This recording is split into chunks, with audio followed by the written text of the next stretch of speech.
Physical abilities such as strength, speed, agility, endurance, and coordination are fundamental in sports. But mental abilities such as focus, concentration, motivation, confidence, resilience, and decision-making can heavily influence an athlete's performance, especially when it matters the most. If you want the mental edge in sport and life, check out the Max Out Mindset for Volleyball book and workbook or the Max Out Mindset for Softball book and workbook. A guide for coaches, athletes, teams, and parents to help you be in the best position to max out when it matters the most. Go to www.maxoutmindset.com. You are listening to Max Out Mindset with your host, Dr. Larry Widman, performance psychiatrist and elite mindset coach to women in sports, business, and life. Welcome to the Max Out Mindset podcast. This is your host, Dr. Larry Widman, sometimes known as Doc in the mindset world. I love doing this podcast because I've had a chance to work with some of the greatest athletes, coaches, teams, and leaders over the last couple of decades, and love to share what I learned from them and maybe what I share with them at times. And then when we're lucky enough to have a guest on, spend most of our time learning from them.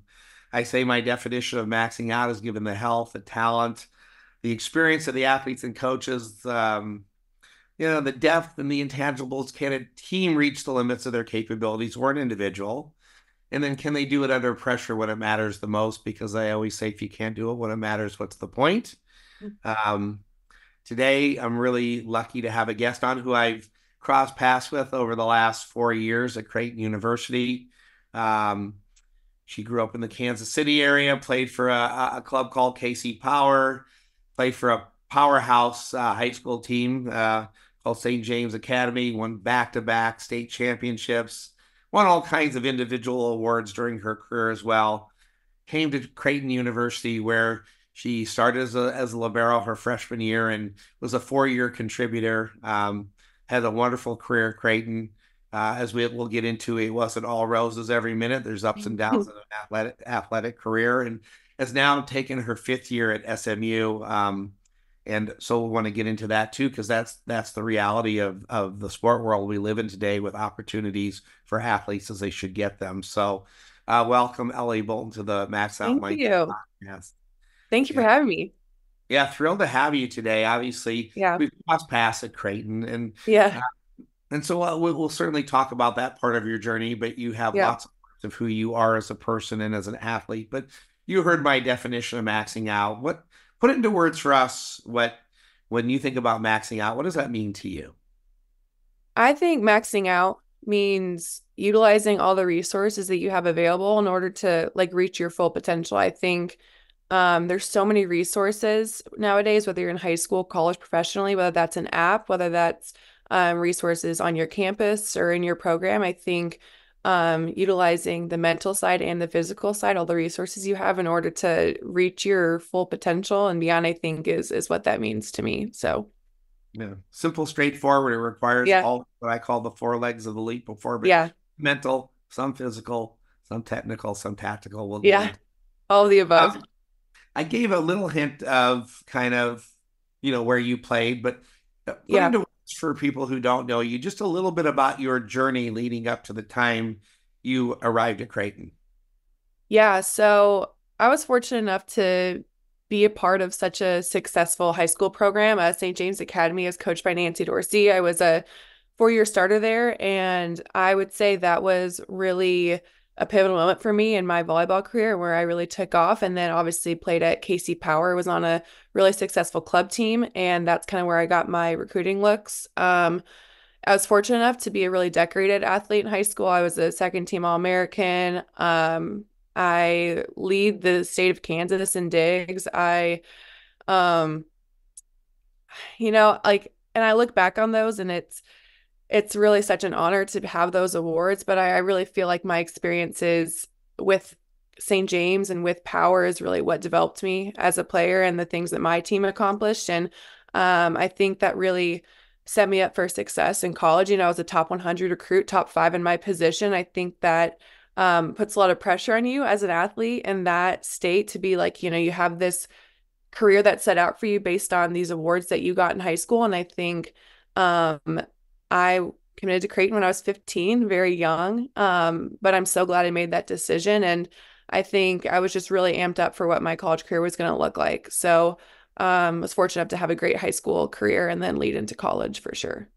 Yeah. You're kind of hinting at that those experiences gave you some confidence. Talk about Coach Absolutely. Dorsey. I had a Yeah. chance to interface with her this past year, and it was a real fun experience for me. But talk to me a little bit about what she brought to the table for you and how she impacted your confidence levels. Yeah. Well, she knows this. She's by far my favorite coach I've ever had in my entire life.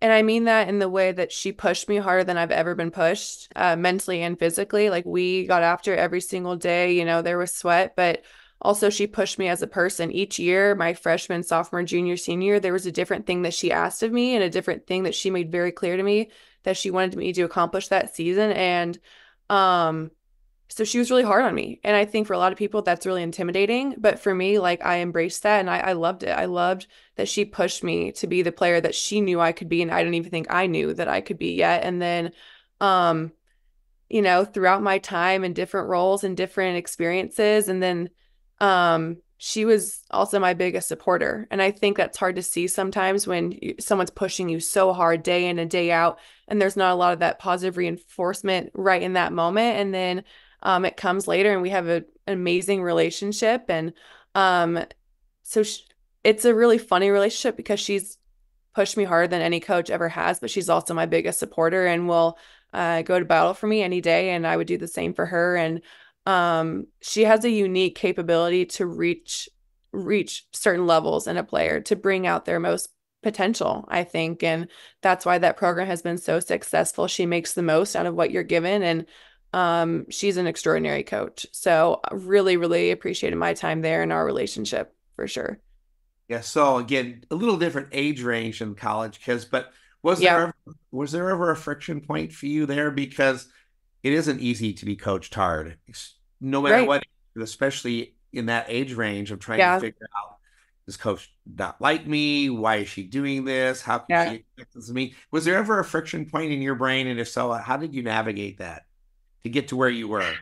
Yeah. I think, you know, it's rare that I've come across a coach where there isn't just a little bit of conflict, right? Not bad conflict. Conflict I think is really good, but she asked some really difficult things of me, and it was uncomfortable for me. My senior year, she wanted me to be a bitch. She wanted me to be the one on the court that was telling people what to do and to do this. And to me, especially the person that I was in high school, I'm a different athlete in person now, but that was a really hard ask of me. I was competitive, I was feisty, still all those things, but I loved my teammates. I didn't want to be mean. I didn't want to push those boundaries. And that caused a little bit of friction where like she was like, you need to do this. And that was really uncomfortable for me. And I think that was one ask that caused a little bit of friction. And but in a healthy way where she was pushing me day in and day out to be that person. I didn't know if I was capable of being that person. And Yeah. so there's this little bit of tension, like, I don't think I can do this. And she's like, I need you to. And um, but at the same time, she got me to that point and then we won a state championship, so I had trusted her. And I think that was the main thing, is that even if there ever was friction between us, which there hardly ever was, I knew she had my back and I trusted her and I trusted everything she had to say and I knew she trusted me. And so that's where the friction didn't ever feel that big or that serious because I trusted her and I knew she had my back. So Mm. I like that. So that part allowed you to do something uncomfortable, but how were you mhm. able to? Because this is what athletes struggle with a lot too. All right, Yeah, so now I've accepted that. I don't want to be that person that maybe my teammates yeah, don't like now or think that I'm being, less than or whatever. yeah. How are you able to accomplish that on the court and get your team to follow you in a positive way rather than anything negative? I think it's earned. I think I had been there for 4 years. I was varsity starter for 4 years, and all the volleyball stuff, right? Like that's earned. Like I already knew that I was the hardest worker in the gym. My teammates knew that I was the loudest in the gym. They knew those things. So from that, I had earned their respect, and I was friends with them. I made time to be friends with them off the court. So they knew it wasn't coming from a place of spite or ill will. Like it was coming from a place of like, hey, I'm being asked to do this. Our team can accomplish these things and we need to do this in order to get there. And but it wasn't just on the court. It was off the court. Those girls were my best friends on and off the court, and I'd also had earned that respect. So I think those two things right there allowed me to step into that role and not be judged for and not be taken aback. Like, who does she think she is trying to lead this team? Like there was a mutual understanding, and I had earned that, and I also had earned that off the court by being such great friends with them. I think those are two really important things if you're trying to take on that kind of role, is the respect and the friendship. Yeah. They don't care how Mhm. much you know until they know how much you care. And you Mhm. got to Yeah. develop that to have that Yeah. healthy mixture of love and accountability piece. You got to have both. It's really hard to navigate today. Um, Mhm. so again, between that, your experience in club, Yeah. you come into college like most kids, Mhm. right? Top 100 recruit, like you said, top 5 in my Yeah. position, Yeah. highly successful career, and then we show up at Creighton. What was the biggest challenge for you to navigate from your high school career and your life in high school to walking in the door at Creighton University? Yeah. I think, you know, being able to understand that I can only control what I can control. I think I had amazing competition at St. James and in club, like girls that went on to play Division 1 volleyball and D2 volleyball and were really successful in my position. Um, and that prepared me, I think, really well. But also you get to college and everyone was that player at their high school, like everyone's coming in and they were a top recruit. And so I think like being able to just let go of the control and being like, I can control what I can control. I'm going to work the hardest in the weight room and on the court and still be vocal. I think coming in as a freshman, that's really intimidating. Like you don't want to overstep boundaries or be like, hey, I'm coming in here and this is my court. Like it was a really hard transition in that sense because I'd always been that player for the teams that I'd been on. Is I was the captain, I was a leader. And then you come in as a little freshman, you're playing with girls that are 22 and have been playing for 4 years. And I think that transition was really hard. But also I was thankful to have good girls surrounding me, and I was able to be myself and kind of step into that role and feel supported in that role my freshman year for sure. But it was a hard transition, like I didn't want to alter who I was, but also I felt like there was some self-awareness that needed to be had of like, I'm a freshman, I'm new, and I don't want to overstep any boundaries, but I also want to be genuinely me. So It's easy to say, I'm going to control the things I can control, yeah, right? Easy to yeah, say, harder to do, especially if you're an elite high yeah. performer and have perfectionistic tendencies. Yeah. Um, how did you navigate that to get to a point where, and did you have you fully navigated this ability to truly control what you can control and let the rest not take the life out of us? Yeah, that's a great question. I don't think I even hit that until my senior year. And probably spring going into my senior year is where I really hit that point where, I'd gone through the ups and downs. I came in, I started, I was really satisfied with the season that I had, and I was pumped for what was next. I'm like, this is great. I've got 3 years ahead of me.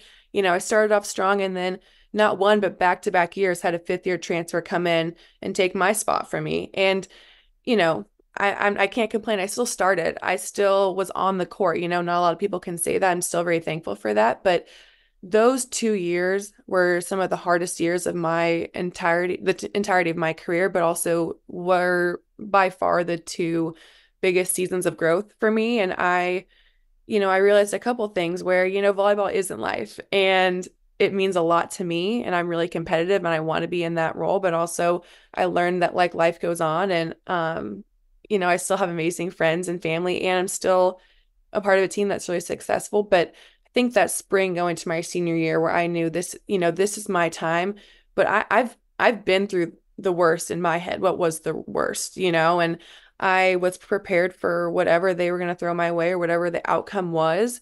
And I was fully just focused on the process of what I can do. And then because I knew the outcome at that point, my senior year, I can survive whatever happens, like I know who I am as a player and a person, and fully just dove into, on the court, off the court, what I was doing, and then letting go of what was happening outside. And obviously that worked in my favor and had a great senior year. And but yeah, I think those 2 years were really hard, but they led to that period of growth, to just being like, do what you can do. You can't control what the outcome is. grow through adversity. We talk about that a lot. Mm-hmm. Back there for a minute so that you can reflect, because I think other athletes can relate to this. You Mm-hmm. start your freshman year, very hard to do. Walk into a college program that's top Yep. 20, start as Libero. I don't care where you're ranked as a high school. Yep. As you pointed out, Yep. have a successful year. Mm-hmm. Tell me what your first thoughts were when you get beat out by a fifth year student, Mm-hmm. um, in those moments. And then as you became an older version of Yeah. yourself, reflecting back, heading into your senior year where you really grew, like you said, Mm-hmm. talk about the differences of what you were thinking in the moment when they bring in a transfer and then they beat you out. And then when you get to your senior year and reflect back on it, were there ways you thought about it earlier and were you able Yeah. to your thinking? Yeah, it's funny because I always talk about that, like being the fifth year now. It's a totally different perspective than when I was 19 years old in college and this 22-year-old was coming in and taking my spot. Like in that period of time, that sophomore and even junior year, I was like, I don't care how old you are. I don't care your experience. I don't care. Like we are head to head and we competed and they won that out, both girls. And in the moment, that was really hard. That was a really hard knock on my confidence. That was a really hard knock on what I had expected my career to look like.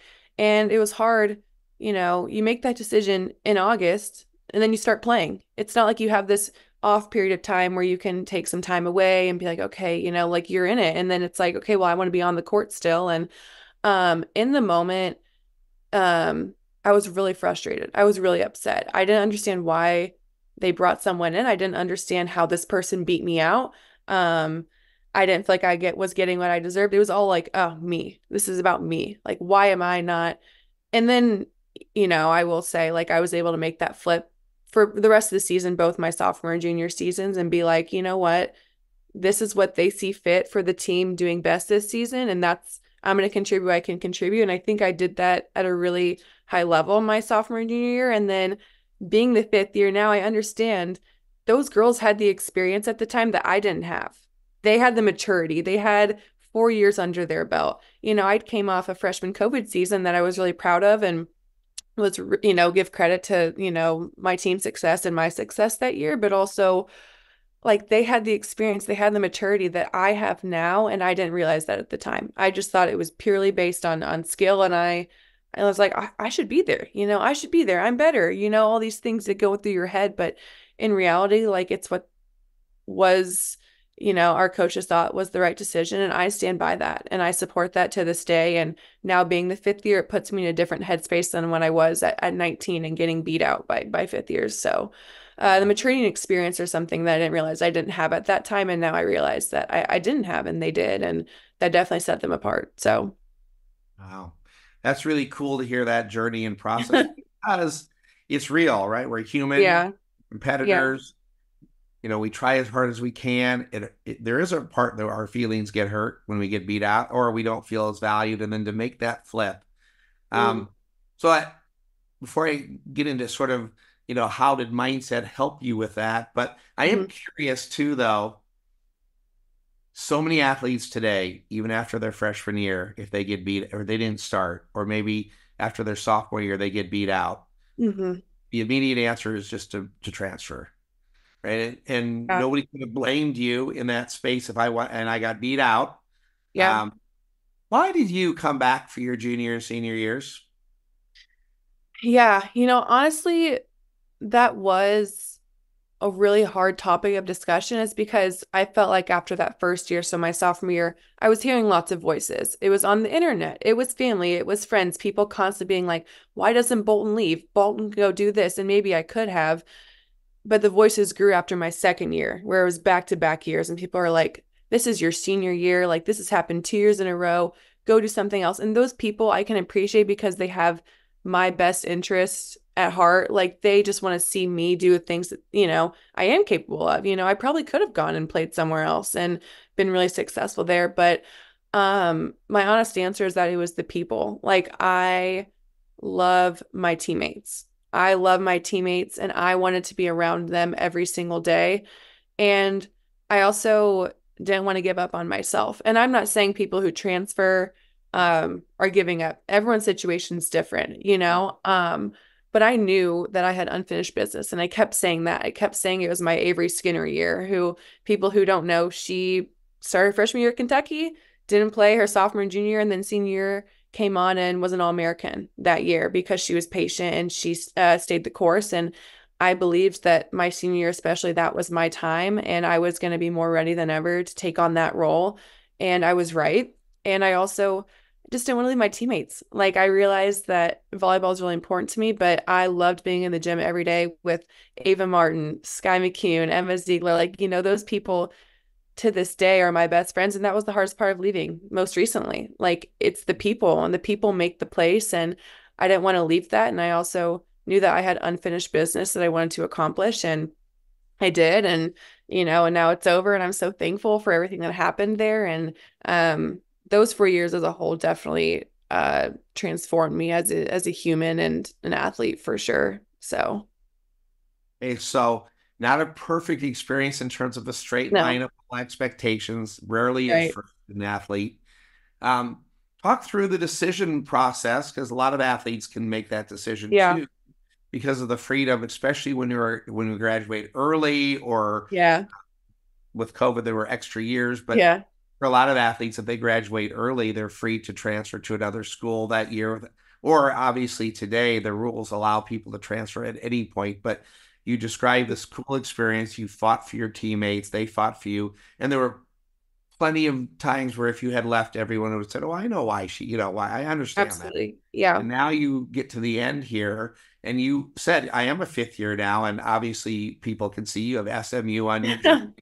Tell us about that decision making in terms of how you reasoned it out, for not only to hear from you, but maybe it will help another athlete as they are trying to navigate what's right for them in this world.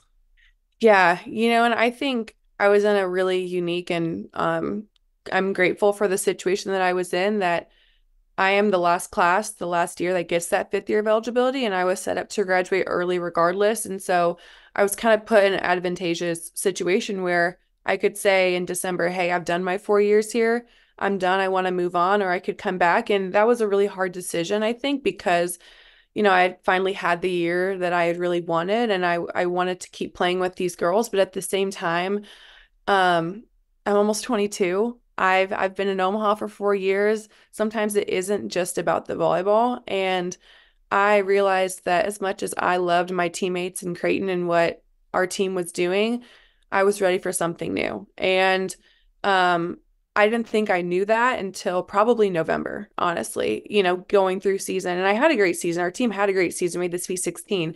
Could have been very easy for me to stay and come back and battle and keep playing, but I was ready for something new. And I think that I just hit that point where it was about volleyball, but it also wasn't about volleyball. I wanted to move somewhere new and to be a part of a new program and see what else is out there and see how I can contribute in a different way, shape, or form in a different program. And underwent that process over Christmas break, and it was amazing and so cool. And obviously I'm here now, and I have no regrets. And I feel like I did my time at Creighton, and I finished my business. The unfinished business that I had, I finished, and now I'm able to move on with, at peace and with excitement of what's to come. So, I don't know, for anyone kind of going through that decision, I just think, when and am I done here? Am I ready to move on to something else? Or am I truly feel like I have a piece left here that I want to complete? Like that was for me. Going to my senior year, I knew that there was more for me, and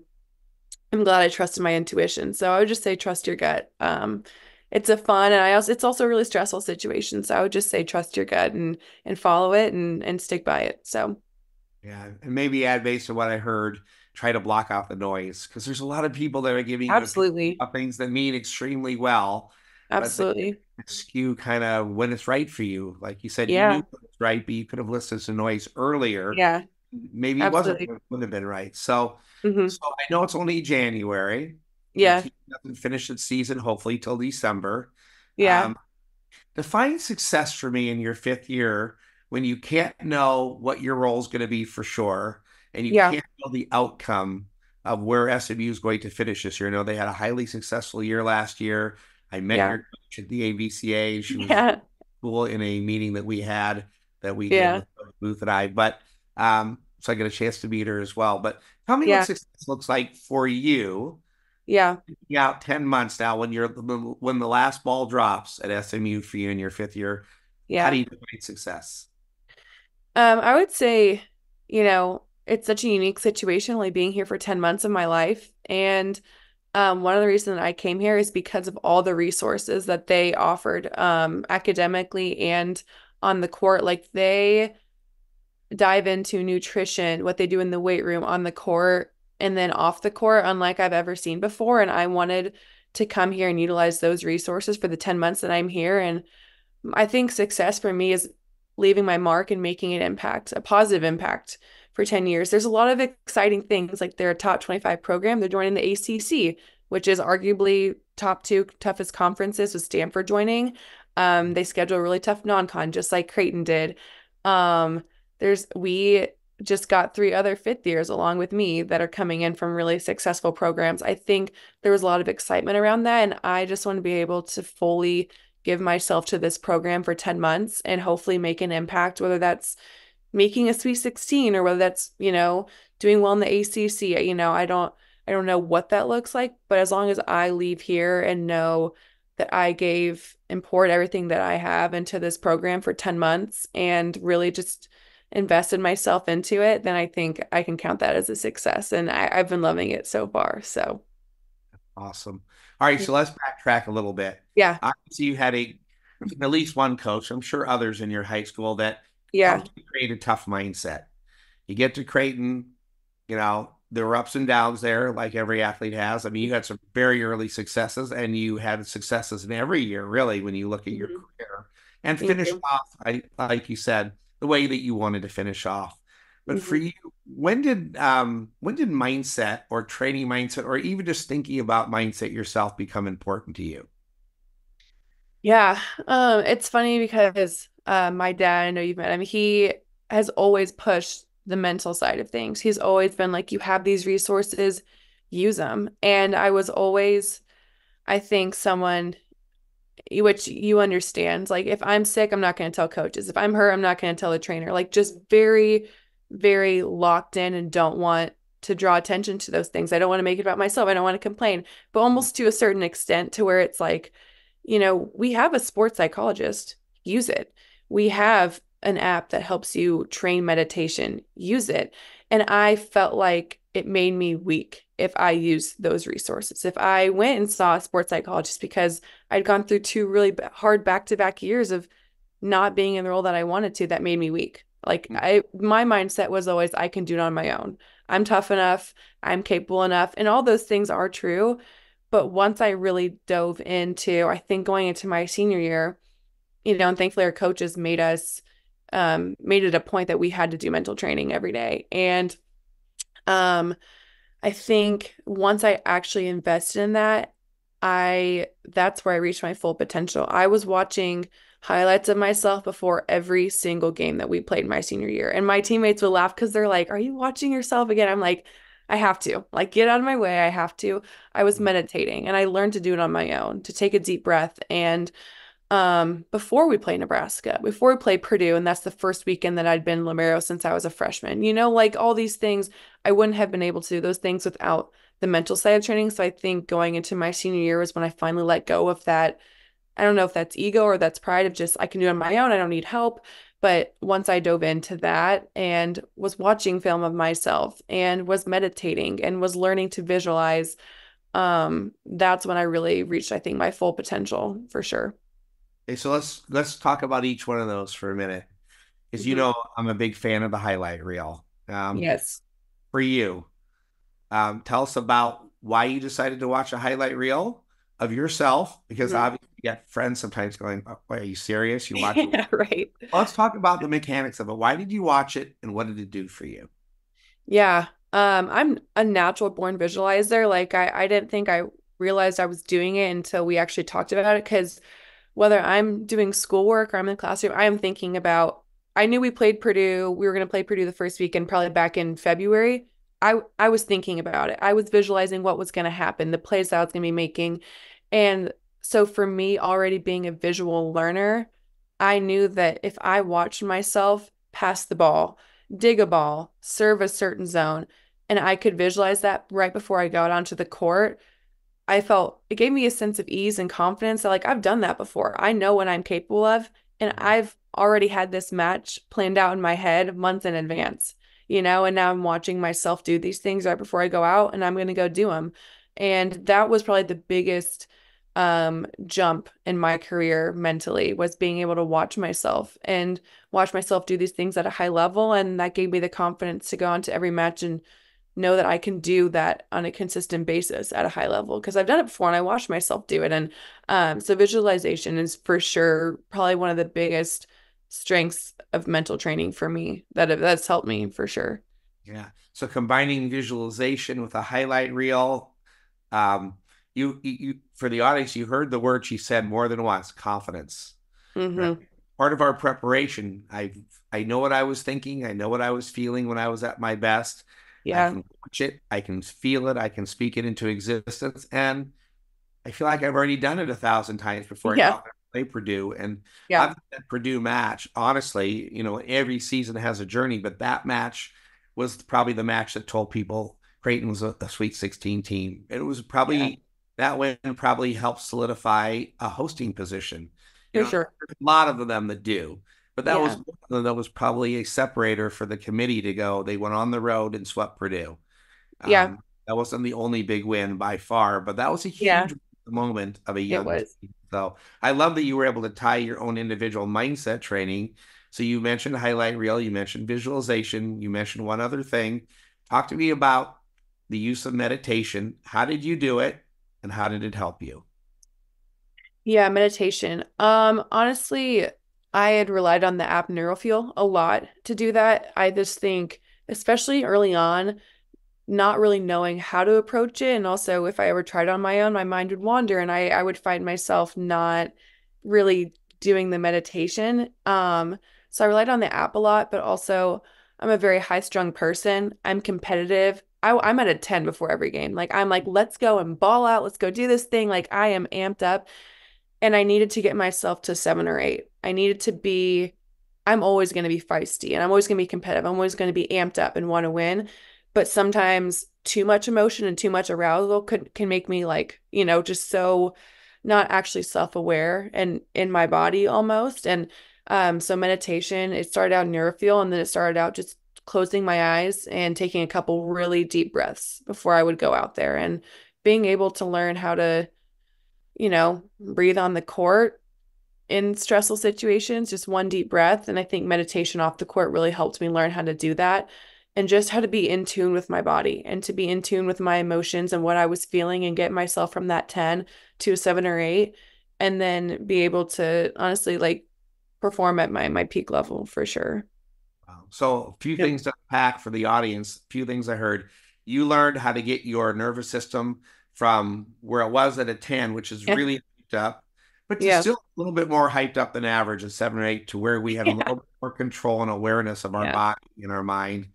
You Yeah. also said that meditation actually helped me with awareness of what I'm thinking and feeling when I do that and practice it off the court and translate it on the court. And then probably the Mhm. part I wanted to make sure people heard, and they know this from discussions on this podcast, or if they know me, which is a lot of athletes struggle with mindfulness because the minute they start to do it, their mind wanders, like you Yeah. said. And then Yeah. athletes think they're no good at it. But I want to, it's an opportunity to remind people that there's two components to mindfulness, is to focus on something really hard or challenging, like my breath. And the brain is supposed to wander and get distracted so that we can be aware of when it's distracted and bring it back. So we're training focus, Mhm. distraction, refocus. That is one of our 4 C's, called concentration. So we're partly training that, and then there's the Yeah. science that happens in our brain allows us to be able to spend more of our time in the present moment, Yep. because we get very aware when we're distracted. So I love the fact that you mentioned 3 things there going into your senior year, some that you had been practicing. The NeuroFuel app obviously is an app I helped Yeah. create. I don't like to spend a lot of time talking about that, but it's a really cool thing that the Creighton coaches, and I would say it's one of the few good things that came out of COVID. It was created because Absolutely. athletes needed something and they were at home rather than being able to train it with the coaches at school. But Yeah. come up with something, a tool, an app, create it yourself to where you practice things like visualization, meditation, highlight reel. that there's real benefits to it, and you saw it play out before your senior year. Um, let's talk about self-talk for a minute. Because Hmm. for me, it's the common ingredient that high-performing athletes, especially female, struggle with it. Can you share your self-talk journey? Was there was Yeah. there a struggle at some time being kind of a high-performing, high-strung, elite competitive athlete? Let's go do this. Were there Yeah. times you struggled with your self-talk? If so, what was that like? And then what did you do about it? Yeah. Like just like you said, I'm extremely competitive. I'm very much a perfectionist, very much a go-getter type mindset. And I pride myself on all of those things, but also um it kind of on the flip side of things allowed me to, when things weren't going my way, it used to be, you're not good, or don't serve me the ball, or oh, I hope I don't get hit at. And that automatically makes you on your heels, you're hesitant, you're not in the right state. And I think um that's what kind of made me a little bit of a, no, I wouldn't say inconsistent person, but like when it was good, it was good. Man, she's on and she's a 10 and she's really good.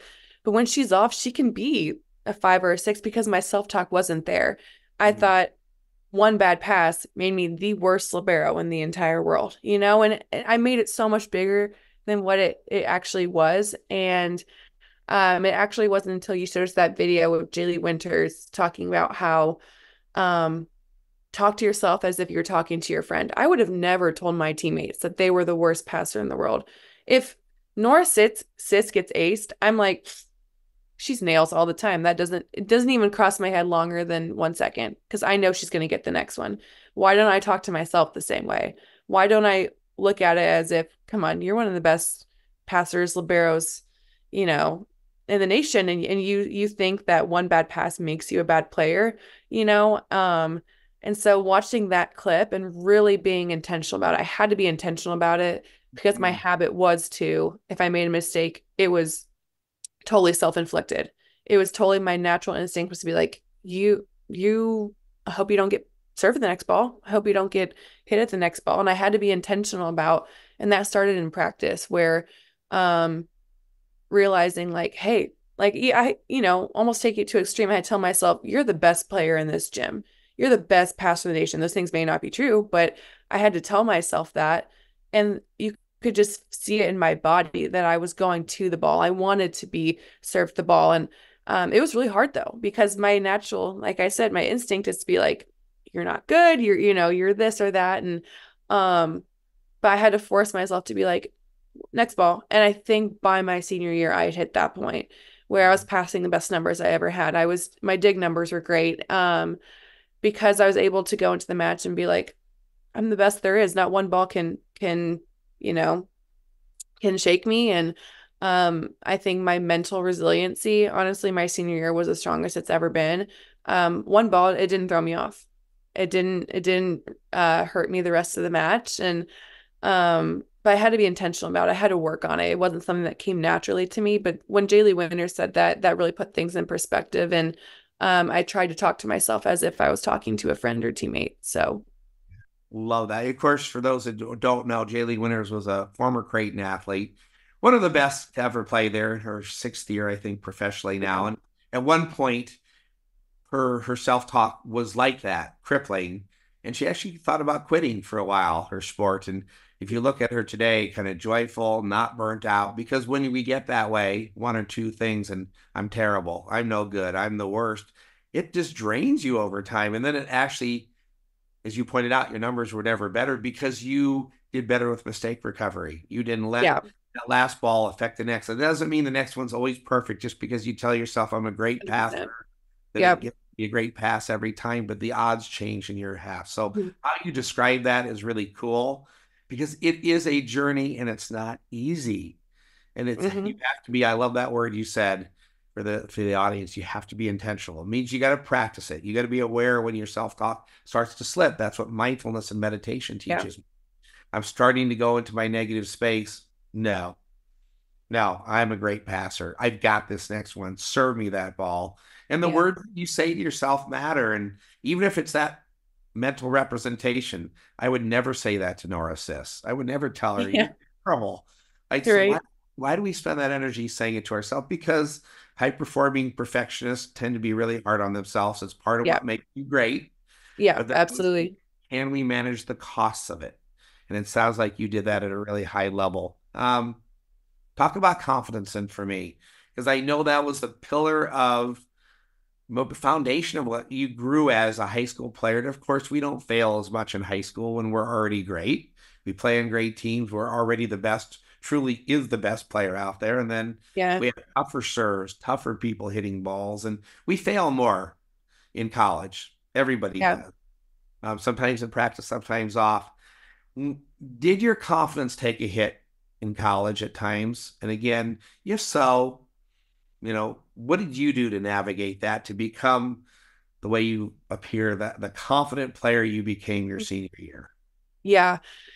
Um, we talk about those 4 C's, a lot, and confidence was the one that took the biggest hit for me. I think I've always been someone that was fueled on confidence. If I'm confident, truly like 110% confident in my abilities and what I can do, I believe I'm unstoppable. Like I can do things that I didn't think I was capable of accomplishing. But when I'm not confident, those things aren't, in reach for me because I am someone I used to thrive on validation from coaches, from other people that I am this player. I didn't, in high school, I didn't believe that I had the potential to be the player that I ended up being by the time that I'd graduated. And, thankfully I had someone that was there and believed in me and was teaching me, to believe that in myself, but I left high school being a very confident person in my abilities. And I came to Creighton, and although I played Libero my freshman year and got that spot, it wasn't, sometimes I doubted whether should I be in this spot? I'm just a freshman. These girls are way more experienced. They're hitting the ball harder. Am I able to keep up with this level? And then fast forward to my sophomore and junior year, my confidence struggled because I wasn't in those roles that I wanted to be. And oh gosh, I'm still on the court, but why am I not in that spot? Because I think I earned it, all these things. So confidence, I struggled with it a lot throughout my 4 years, but it looked different every year. And it just kind of shifted to the role that I was in and how I was feeling. And I wasn't doing anything for myself to help my confidence. And that's where I think separated my senior year versus my freshman through junior year, where, I'm a great player. I know I am, yada, yada, but I need to believe that all the time. I need to get to that point where no matter what happens on the court, off the court, I know who I am and I believe that I'm the best, whatever. And I think that's what separated my senior year was that I didn't care who I was going up against. I'd been through it. I'd gone up through the 5th years, like bring it. I didn't care who I was going up against. I knew I was the best. And whether I was or not, my confidence was there. And that's what allowed me to earn that role and to continue to keep it and to have success with it. And so I think, honestly, working on it and being intentional about it and reminding myself that I'm this great player, I think is what separated my senior year versus those other years where I just hoped confidence would come. Just hope it would come on the court. I hope that I believe I'm doing good, and I think my senior year, I knew that I was great. I knew that I was capable of these things because I put in the work in order to be the confident player that I was. And that was reps. And that was the mindset. Like I knew that I had put in the work in every aspect of my life as an athlete to be confident. So I have no reason to not be confident. And I think that's what separated my senior year through the other 3. Okay, so we're talking about confidence. The number one ingredient in confidence for me is preparation and hard work. You just mentioned Yeah. putting in the reps, putting in all those years. The number 2 ingredient is self-talk. We've talked through your challenges and some of your strategies. I'm going to skip the 3rd ingredient for a minute, but the 4th ingredient is past success. And of course, how you took advantage of that. You watched highlight reels, you visualized great plays, you had experiences in your brain you could go back to. The 5th ingredient is the role that family or friends can play. So I am curious for you. Yeah. Mentioned dad, but in general, the role that your parents played in your confidence at different times. Can you share kind of what role mom or dad or both played in either helping or hurting your confidence? Yeah. I think people that know me know that my family is the most important thing to me. And I'm very fortunate to have a very close-knit relationship with my parents and both my siblings. And, um, I thought those sophomore and junior years where I wasn't in the role that I thought other people, who knows, people thought that I should be in, I thought I was letting people down. I had I had convinced myself in my head that I was an embarrassment, that I wasn't accomplishing the things that people thought I was set out to accomplish. I thought I was letting my family down, and they never once made me feel that way. And if anything, my parents have always been my biggest supporters, not to a fault of where it's like, oh, poor you, poor you. Like they've always taught me to be very independent, very others focused. But they were also, I would say, like those 2 years in my career were extremely, extremely hard, but they were my people through that. They were the people I called after practice and the people that I would hug after games, and they were just there to support me. And I didn't realize that at the time. I had convinced myself I was a failure and I wasn't doing the things that they thought I could do or other people thought I could do or what I was set out to do, whatever. And they always just said they loved me and they knew how good I was. And maybe the timing's not right now. Like they were always so positive and so supportive of me. And they would laugh when I would make comments about how I thought I was letting them down. And they were like, we just loved seeing you. Like, not even on the court, like, we just like seeing you in general as a person. And they always brought me right back to that place of volleyball, such a small, small piece of your life. We love who you are as a human. And we know you can accomplish these things. We know you want to, and we support you and love you for that. But they also were always just there to put things in perspective and be supportive. And I finally let go of that belief in my head that I was letting them down or disappointing people. And that's what allowed me to grow and thrive and just play loose, and which led to my senior year and all that stuff. So, but you know, they were nothing but supportive. Even when people were saying you should transfer, you should do this. And they were always just like, we trust you and what you want to do, and we'll stand by you. And that's all they've ever been to me. And they're my two favorite people in the world. So I value them a lot for that. That's some really powerful emotions, by the way, that a brain can get to. I'm an embarrassment. I let people down. I'm a failure. And Mm-hmm. the role that certain people play in our lives can really impact how we get through that. And that's a Yeah. perfect example. Having supported people, including parents, Mm-hmm. in those moments, parents could also, depending on who they are, or unintentionally make it worse, add fuel to the fire. And Yeah. as hard as it was to have those emotions, they helped you navigate it, which is pretty amazing. Yeah. Yeah. Sixth ingredient of confidence is our spirituality. For some people, that's a really Yeah. important role. I don't know how much that played for you. For some people, it's their most powerful ingredient of confidence, knowing that God has a plan for them or have a higher power. Absolutely. For some athletes, even if they're very spiritual, it just doesn't impact their confidence. For you, Absolutely. did it play a role for you or not? You know, if I'm being honest, I wish it played a bigger role. I am very into my faith, and I was fortunate at Creighton to be surrounded by girls who that was the center of their confidence, was their belief that, Christ is on their side. God has a plan set out for them. I go to church every Sunday. I'm into my faith, but for some reason, it was hard for me to tap into that side up until actually my senior year is where I fully kind of dove into it. Not, I would say, as deep as they did. They were always such an inspiration to me, and I still wish that I could be more like them. But it allowed me to play more free once I tapped into it even a little bit, where, okay, hold up. Even the highs and lows that come in matches and practice and just being a collegiate athlete, I know who my identity is and who I am. And it's much greater than what I'm set out for on this earth. And so I am, and I do tap into it. I wish I could tap into a little bit more, and that's something I'm actually currently working on. So, but I have teammates at Creighton that were really just phenomenal and honestly, like, such great inspiration to me to tap into that. And they've inspired me now being away from them and seeing how important and beneficial it is. So, it is an aspect that I have tapped into that I wish that I could tap into more, and I am working on. So, yeah. Okay, so let's finish up the ingredients going back to number 3, meaning Yeah. the for me, the role that your teammates and coaches, but especially your teammates, can play in the moment. You mentioned, like you said, I would never say that to Nora. I might have other things I say to Nora.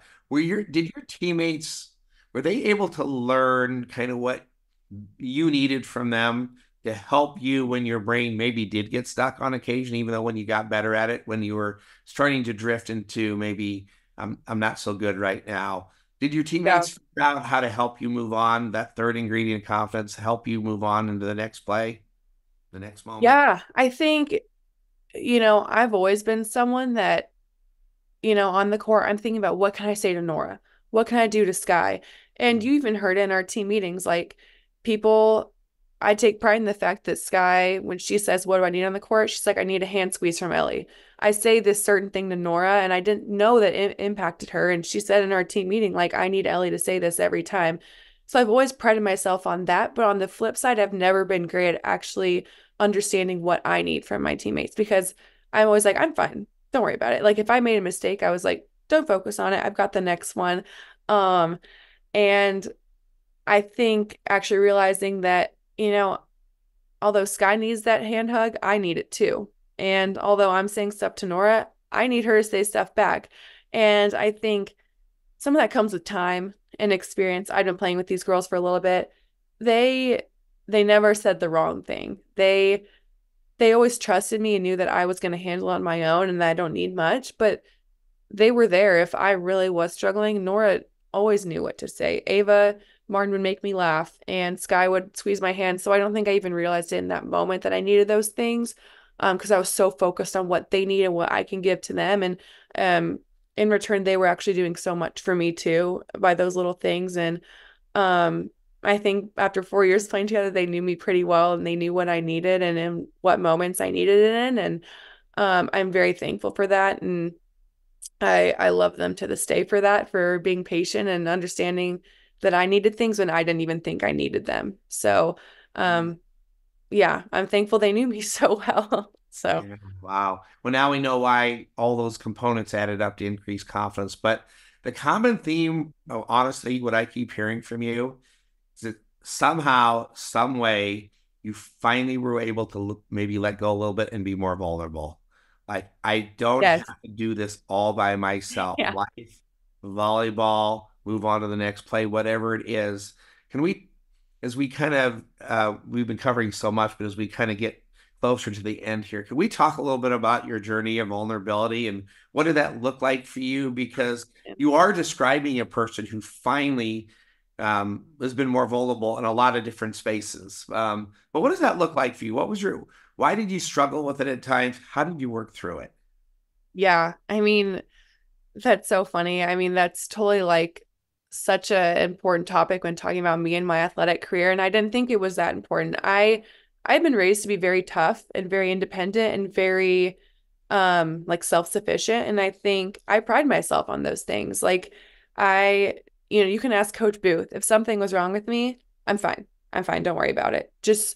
And I think there's a lot of great toughness that comes from that, but also on the flip side, like, oh my gosh, I'm holding everything in. I'm not letting people know that I actually had a really bad day.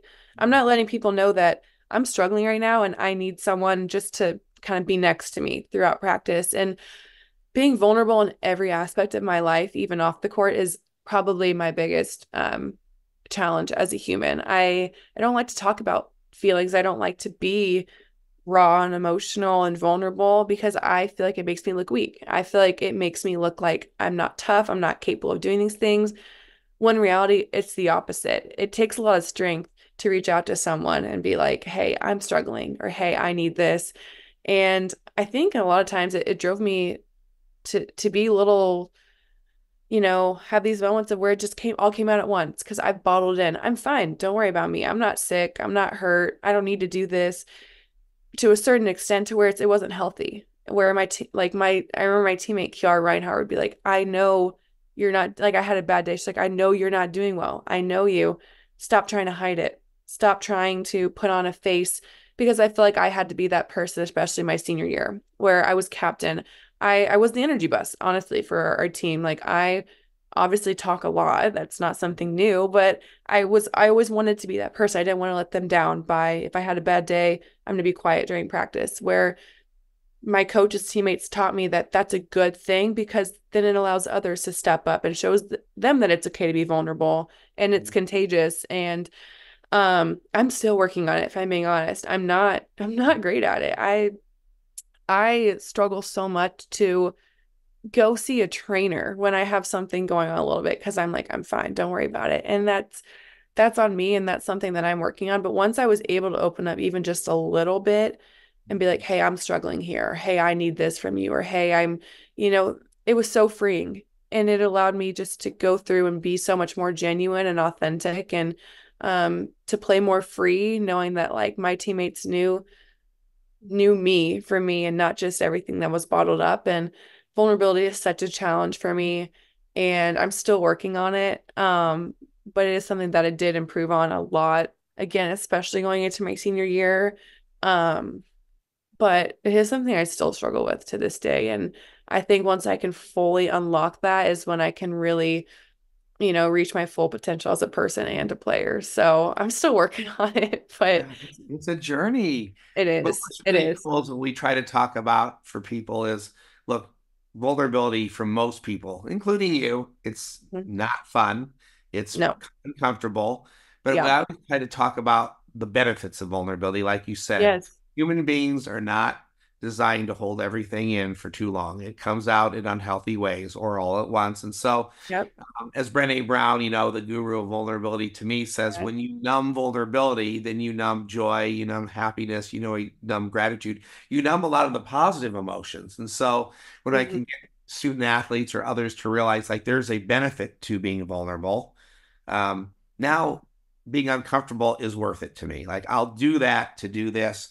You also Absolutely. mentioned the volleyball behavior that translated into better volleyball play, which is you said it freed you up. It frees you Yeah. up to be able to finally say, you are right. I'm not having a great day. And then to realize your teammate still loves you, cares about you. You Yeah. don't think, oh, Yeah. now that you said that to me, you are weak, Ellie. No, Hmm. you're like, what can I do to support you? Or just to be Right. heard.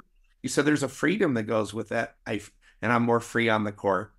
And for people listening, there are a lot of benefits of vulnerability, some in life, which is Yeah. probably the most important to me, but it allows for freedom on the court. It does. And Yeah. it allows you to. So again, I love the fact that you said I've improved on it. There's more to it. Yeah. You're in your early 20s. Most people in their early 20s have never even worked on vulnerability very much, but student athletes oftentimes do. So you're way ahead of the game, even though you feel like you're behind the game. So, Hopefully. but you are. So, and I think hopefully people are starting to hear why I was so excited to have Ellie on the podcast today. Because as much as you struggle with vulnerability, you also Yeah. are in a book about a lot of things in reflection now. Maybe you weren't a couple of years ago, but you just say Absolutely. what you were thinking and feeling. Is there anything else about your journey to this point in life, sport, obviously, that you wanted to share or talk about that I didn't bring up with you today?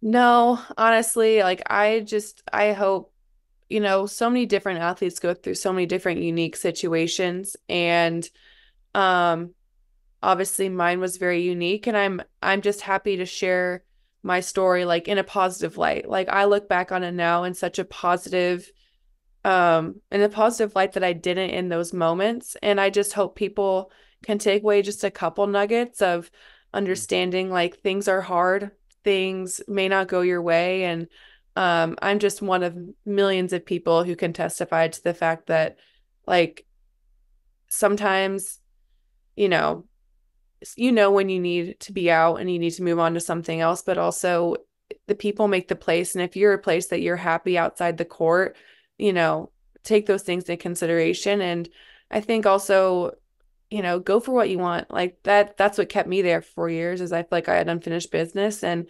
that drive kept me there, and it led to great things. And I just hope people can take away one or two small things from my story, and hopefully it can help them in whatever their journey looks like. And yeah, yeah, no, nothing new. Yeah. Well, I hope what people heard was that, like almost, well, like every great volleyball player, athlete that we've had on our podcast, every one of them has struggled at times. Mhm. Every one of them has been open about their struggle and then strategies to deal with it. Because the truth is, nobody learns from the person who says, I never struggled with my self-talk. I'm Yeah. always calm, which is not true of anybody. But if people were to talk that way, you're like, well, that didn't help me. And so I think what's been cool is that you've been able to sort of be real about your struggles, Yeah. challenges, and here's what I did to help my growth path, and I'm still on it. And Yes. Yeah. so you think there's one or two nuggets, there's at least 10 nuggets or more that I've heard today about your growth in mindset, your growth as a person, your growth in vulnerability. And it's a work in progress as it should be at your age. Mhm. Um, um, but man, I've seen growth from it and I've seen it pay off for me on the court and off the court. Just, I'm a completely different person than I was when I was Yeah. 19, right? Yeah. And some of that was born out of adversity, but Yeah. a lot of it was. And the role that different people have played in your life, I think, is Yeah. another important thing. Is that if one message I leave people with, and I think you've heard, and I'm going to keep challenging with this, Nelly, because Okay. it's easy to go backwards. Is you don't have to do this thing alone. Life Yeah. alone, volleyball alone. You obviously you've Yeah. got a future ahead of you. So I mean, that's the last part I wanted to ask you Thank about you. before I let you go, which is Yeah. haven't I mean, do you know what the future holds for you? Is there more volleyball after college? Is there, I remember one time you said maybe you were going to be a law student, but like if Hmm. you have a thought about what the next stage is going to be for you. Yeah. Unfortunately, law school's not in the picture anymore.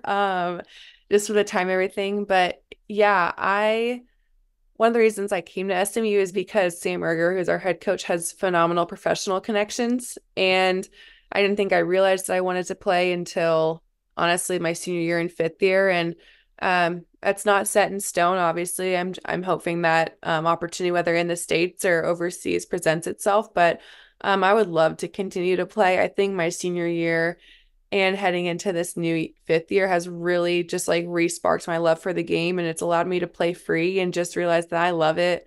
I love everything about it, honestly. And so yeah, I think professional is definitely in the cards and for the future. And if not that, then we'll see where life takes me. But professionally, I'd like to do medical device sales, so that's set in stone. So that's I great. love But that. yeah, I do think volleyball is for sure in the cards for the future, and playing professionally and beyond, and whatever that looks like. Yeah, I'll kind of navigate it. But yeah, I don't think I'll be ready to be done in December. So I love that. So that's yeah. awesome. So again, even more reason for you to keep Hmm. building on these Yeah. things you've been working on, but then the next level is what it is. And I'll close by giving a shout out to the Omaha Supernovas and that entire league. And there's other leagues Yeah. coming. Yeah. I think had you been there, you would have said, wow, 2 nights ago, almost 12,000 people watching a professional volleyball game for the Yeah. first time in the United States. And it was a production that was worthy of anything you could imagine. But the opportunities for Yeah. someone like yourself and others have never been better and never will be better to either play overseas or in America for the first time. And Yeah. I think the players who end up making rosters at either place are still going to be people who are working on themselves, growing as human beings, obviously improving their volleyball skills, but it's not going to be the volleyball skills. I don't think that just like it is when you start at Creighton or beyond, that's probably going to be the separator. Everyone's got talent. It's going to be who wins that battle on how do I stay confident? How do I stay focused? How do I Yeah. stay composed? How do I let other people into my world? So I know you're doing it. Keep working on it Thank because you. right. I don't really have anything else I want to ask you today. I'm really Awesome. appreciative of the time that you gave us today, and I'm No, excited yeah. you grow as a human being from an 18-year-old freshman to a 22-year-old grown woman who Yeah. knows who you are, knows who you want to be, and is going to do everything in your power to become that person. And that came through a lot of growth and ups and downs in your career that you've improved upon. So Thank I you. really appreciate you being on the Mindset podcast. So thanks for being here today. No, thank you so much for having me. As much as I wanted to be here, I just wanted to catch up with you too. So it was a win-win situation. We just got to catch up, and yeah, I'm super thankful that I got to come on and share a little bit of my story and then catch up with you. So I'm very, very thankful. Yeah. Physical abilities such as strength, speed, agility, endurance, and coordination are fundamental in sports. But mental abilities such as focus, concentration, motivation, confidence, resilience, and decision-making can heavily influence an athlete's performance, especially when it matters the most. If you want the mental edge in sport and life, check out the Max Out Mindset for Volleyball book and workbook, or the Max Out Mindset for Softball book and workbook. A guide for coaches, athletes, teams, and parents to help you be in the best position to max out when it matters the most.